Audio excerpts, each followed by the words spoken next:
పవన్ కళ్యాణ్ గారు చాలా బిజీ చెప్పాను కదా, పొద్దున్నే మాదాపూర్, మధ్యాహ్నం ఆంధ్రప్రదేశ్, మళ్ళీ సాయంత్రం మాదాపూర్, రాత్రికి ఇంకెక్కడ మనకు తెలియదు. సో ఆయన నిన్న కేబినెట్ మీటింగ్ రాలా. బట్ ఆయన సినిమాకి సంబంధించినటువంటి ఉస్తాద్ భగత్ సింగ్ ఏదో ఉంది సినిమా, ఆ సినిమాకి సంబంధించిన దానికి మాత్రం ఏదైతే టికెట్ రేట్లు పెంచుకోవడానికి అనుమతులు ఇస్తారు. ఈ రోజు పవన్ కళ్యాణ్ గారు కాపు నేస్తం 2024లో ఎందుకు ఇవ్వలేదని అడగల, ఒక్కరోజు కూడా. కాపు నేస్తం 2025లో ఎందుకు ఇవ్వలేదని అడగల. అయ్యా విద్యార్థులకు ఫీజు రియంబర్స్మెంట్ ఎందుకు ఇవ్వట్లేదని అడగట్లా. ఆయన మేనిఫెస్టోలో ఏం చెప్పాడు? షణ్ముఖ వ్యూహంలో భాగంగా ప్రతి నియోజకవర్గంలో 500 మందికి సంవత్సరానికి 10 లక్షల రూపాయలు చొప్పున ఒక్కొక్క సంవత్సరం 500 మంది సెలెక్ట్ చేస్తా ఉన్నాడు. 175 నియోజకవర్గాల్లో ఒక్క నియోజకవర్గంలో ఒక్కరికి కూడా 10 లక్షలు కాదు కదా, 10 రూపాయలు కూడా ఇచ్చినటువంటి పరిస్థితి లేదు. దానికి సంబంధించి ఏ రోజు అడగడం.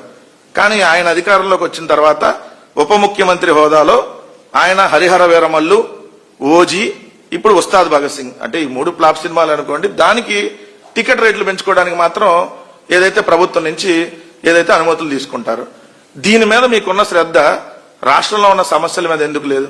ఈ రోజు మధ్యాహ్న భోజన పథకం అధ్వానంగా ఉంది. పిల్లలు ఈ రోజు తినలేకపోతున్నారు. ఉడికి ఉడకని అన్నంలో పసుపు కలిపి అది పులిహార అంటున్నారంట.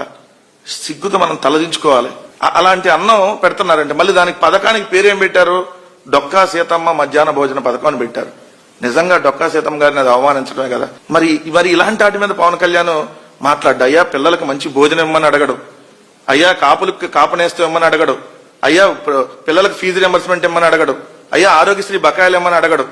అటవీ శాఖ అధికారులు, తన శాఖ కదా, తన శాఖ అధికారుల మీద బుడ్డా రాజశేఖర రెడ్డి అనే తెలుగుదేశం ఎమ్మెల్యే ఏదో చిత్రహింసలకు గురి చేసి దాడులు చేస్తుంటే దాన్ని అడగడు. ముఖ్యమంత్రి ఏమో తన వాళ్ళకు దోచి పెడతా ఉంటాడు. అదేదో సినిమాలో ఉంటది, ఇది నీకు ఇది నాకు, ఇది నీకు ఇది నాకు అని వాటాలు వేసుకొని పంచుకుంటారు కదా. ఇదిగో ఇది హెరిటేజ్ కి, ఇది సంగం డైరీకి, ఇది విఎస్ఆర్ వెంచర్స్ కి, ఏదైతే ఇది గీతంకి, ఇది ఫ్లాప్ సినిమాకి సంబంధించిన ఉస్తాద్ భగత్ సింగ్ కి.